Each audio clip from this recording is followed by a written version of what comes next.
Today, Bryan Williams, who's the president and CEO of Dogs for Better Lives. Before becoming the fourth president and CEO of Dogs for Better Lives in August 2018, Bryan was the was with Canine Companions for Independence, the Southeast Regional Executive Director in Orlando, Florida. Prior to that, he was with a community foundation also in Florida. And prior to that, he worked as the development director and then CFO for Halifax Humane Society in Daytona Beach in Florida. That's an organization that exists to protect animals from cruel, neglectful, and exploitative treatment. Bryan and his wife Rachel have three young children and are looking forward to are exploring. They are currently exploring Southern Oregon and the Pacific Northwest as a family. So please help me welcome Bryan Williams. Kurt. My name is Bryan Williams, and I've been here since 2018, relocated from Florida. So quite a move for me and my family, but we're obviously loving it here in Southern Oregon, a great place to raise a family. I've done this many times, as you can imagine, but this is Cooper's first presentation. So can we get a round of applause for Cooper? And we'll see if he can behave. So Cooper's about 7.5 months, and I'll go over this a little bit, but I'm raising him as a puppy raiser. And so he'll go into professional training next summer. And to kick it off, I just have a short 2-minute video that tells you a little bit about Dogs for Better Lives, and then I'll get into the presentation.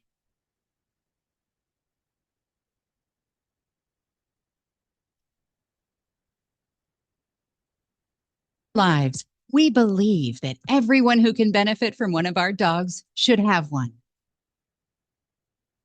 We work hard to partner our clients with the best service dogs possible in support of their safety, independence, and well-being. We do this by finding amazing dogs, training them, and then matching them with their forever partner, while providing a lifetime commitment to both our client and the dog. Something that makes Dogs for Better Lives so special is that our dogs come to us in different ways. Sometimes we rescue them from shelters. Other times, they are born with a purpose. And through training and lots of love, our dogs show us what they love to do so they can move on to become the best partner they can be. We are also proud to offer all of these partnerships at zero cost to our clients. This way, no one goes without the support they need because of income level or ability to pay. We support our clients in 3 incredible ways. Some with a hearing assistance dog that alerts deaf or hard of hearing adults to sounds that will enhance their safety, like an oven timer, alarms, or when their new baby cries. Some with an autism assistance dog that supports children and families living with autism, helping to keep children grounded and focused while presenting a social bridge for relationships and friendships. Or with a facility dog that goes to work every day. They support adult patients at a hospital, comfort children in therapy, or students and teachers in school. We also meet our clients where they're at, traveling to place dogs directly in our clients' homes, offering a week of personalized and hands-on training. From Oregon to Massachusetts, this personal touch is part of our services. So clients and dogs can meet in their forever homes the first time and create a beautiful partnership for years to come. With your investment, your volunteer hours, and your dedicated support, Dogs for Better Lives will be able to help more clients experience safety, independence, and the joy of living. At Dogs for Better Lives, our name says it all, because dogs just make life better. Yeah, I love that video. It does a great job of, in a concise way, explaining exactly what we do. For those who aren't aware, we've been in Dogs for Better Lives has been in Southern Oregon since the 1970s.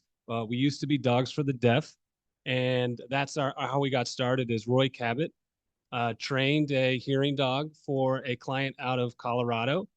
When he came back to Southern Oregon, he said this was an amazing experience. The dog changed that woman's life, and I'd like to do more of that. And so Roy created the organization. As the video stated, we're headquartered in Southern Oregon, but more recently we opened a facility in Massachusetts as our second purpose-bred training facility. And then we have two partnerships with shelters where we get dogs and train them there. And I'll explain that a little bit more later. But our mission hasn't changed since our founding. We have always been around to professionally train amazing dogs to change people's lives. The one change that we did make is we added purpose bred to our mission. We used to always solely use rescue dogs. As you can imagine, especially during COVID, it became more and more difficult to acquire shelter dogs. I came from the animal welfare industry, so this was a great change in the industry, but a challenging one for Dogs for Better Lives. And so we chose to start a breeding program a little bit before I arrived in 2018. We're also a values-based organization, so we have several values. This first one that's listed is care for the dogs, care for the clients, and care for the donors. We really put those things central in everything that we do. And so, yeah, we had three types of dogs. We have hearing dogs, which can go one of two ways. We have home hearing dogs, which means that the dog works with the client in their home and does not go into public and does not have public access. We have certifying hearing dogs, which have public access and go into public and work with our clients. We also have autism assistance dogs, which are placed with children on the autism spectrum.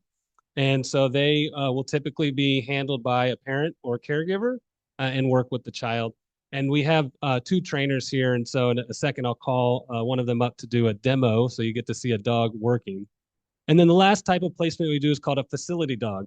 So they'll go into schools. We have several in local schools here in Southern Oregon. They'll go into hospitals, speech pathologists, courtrooms, just work with a professional within that facility to serve the clients. And those really impact a lot of people in those facilities. And so what makes us a little bit different? One is we're a 4-star charity. We've been a 4-star charity by a Charity Navigator for over 10 years now. And Cooper's moving the podium.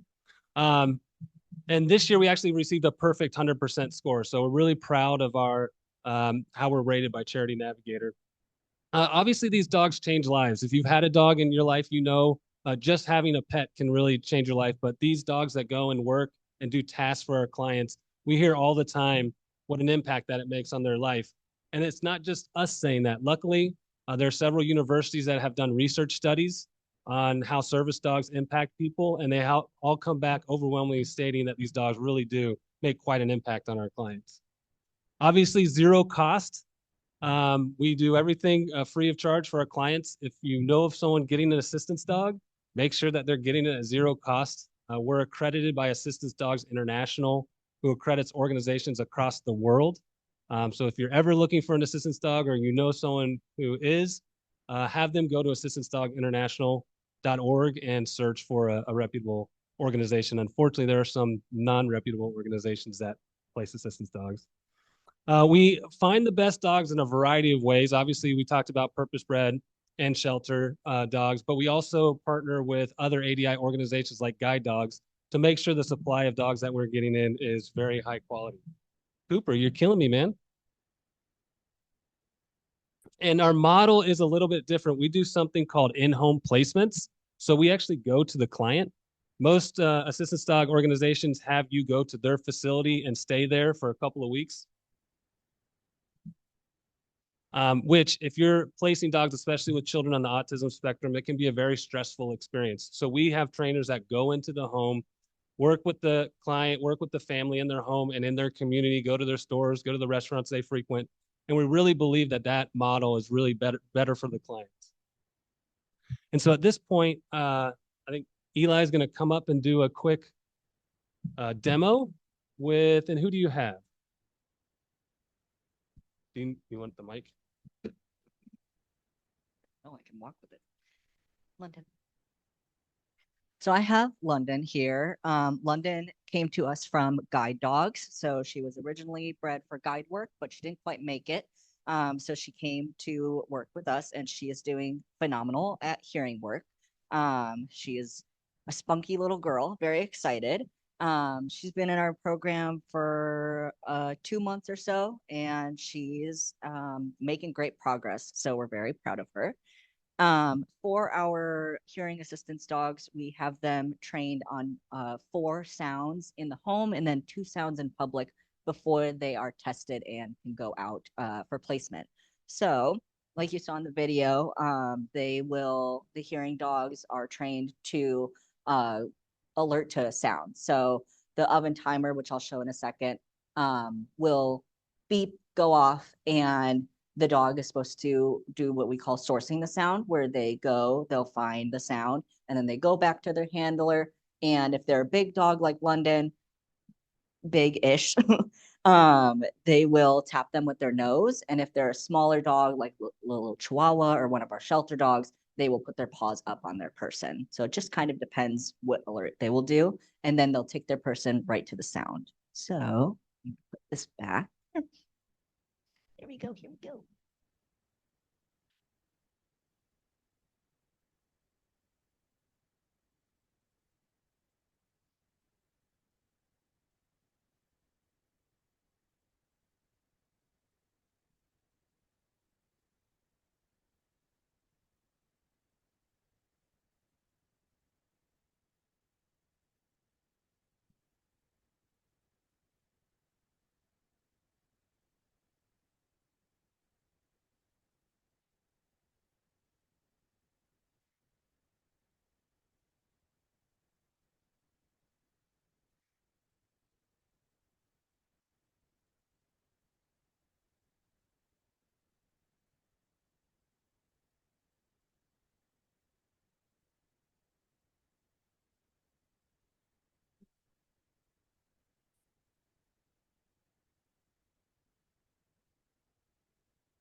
You get any sound, Eric? Okay.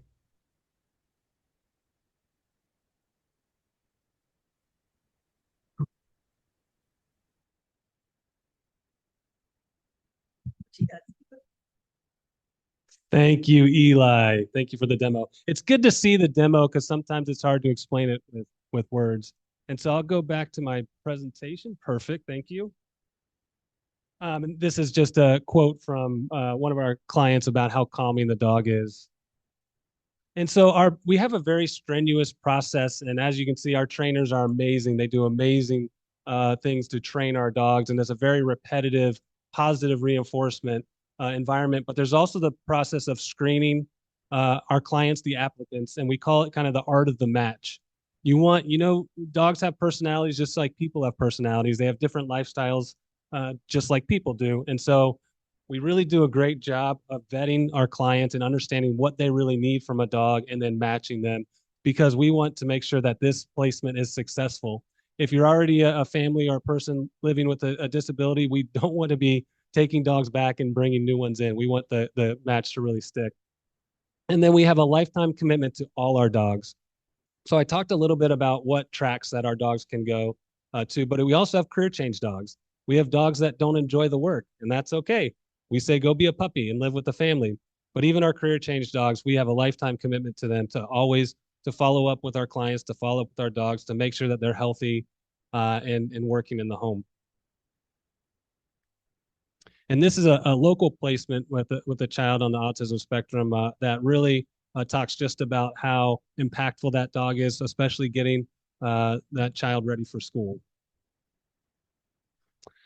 And then puppy raisers. So I'm what we call a puppy raiser. So Cooper's not going to be my dog, most likely. So in the summer, I will turn him in, and it'll be difficult, and I'll miss Cooper a lot. But I know that he will be going to do bigger and better things, and it really impacts someone's life.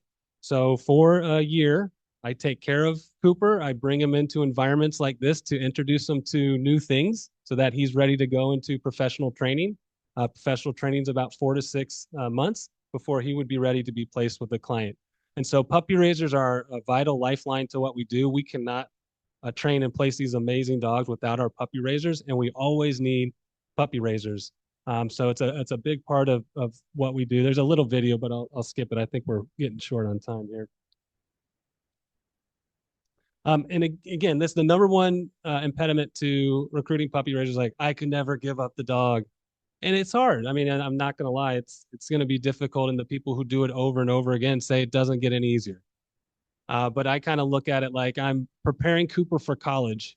I have 3 young kids, and one day they'll graduate high school and go off on their own and live hopefully a wonderful, fulfilled life. And that's how I look at Cooper. I'm getting him ready for what his job is going to be. And so this is our purpose bred program. So our purpose bred training takes place in Southern Oregon and Massachusetts. But we have our shelter to service program. For those who know the organization, for our entire history, we had a specific shelter model where trainers from Central Point, from Southern Oregon, would drive up and down the West Coast, all over the place looking for dogs. And as the years went on and the animal welfare industry changed, that became harder and harder. And we saw trainers more and more often coming back without any dogs to train. The other part of the model that we changed is that they would go from a kennel environment to another kennel environment in our facility. And it was causing a lot of dogs to be career changed because of stress, because obviously you're going from a stressful environment to another stressful environment. So during COVID, when a lot of things were shut down, it gave us time to revamp our shelter to service program. And so we now have 2 partnerships, one in Dallas and one in Atlanta. And so we have partnered with these high volume shelters, and we have trainers and staff on the ground in their facility. So their staff know our staff. They know what kind of dogs that we're looking for. If a dog comes in that they think would work for our program, they call our staff to come assess that dog. If we select that dog is now going into a foster home, and the trainer trains the dog out of the foster home. We've seen a lot higher success rates with this model, which is why we piloted in Dallas and now have moved to Atlanta. And so we'll continue to do it and hope to see really great results. But a big part of our mission, obviously, is rescue. It's been a big part of our mission since the 1970s. And we didn't want to get away from that, but we knew we had to figure out just a better way to do that.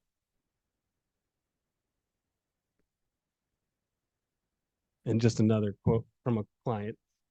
And so, how do you get involved? Follow us on social media. We have an e-newsletter that's amazing that goes out. Sign up for that. Volunteer. We do have other volunteer opportunities within the organization. Just help spread the word about what we do. And then, of course, if anyone wants to be a puppy raiser, come and talk to me. You get a cute little puppy. And obviously puppy raising is a really big commitment, especially for those who have had a puppy and all the chewing that takes place and going where they're not supposed to go and eating what they're not supposed to eat. And of course, I went through those challenges as well. But then as the dog ages and begins to reach those milestones and that behavior improves and you're very proud of it. So it's a big sacrifice, but it really is critical to everything that we do. So thank you for inviting me. Thank you, Kurt, for inviting me to present. And I think at this point, I'll open up for some questions. Do we have time?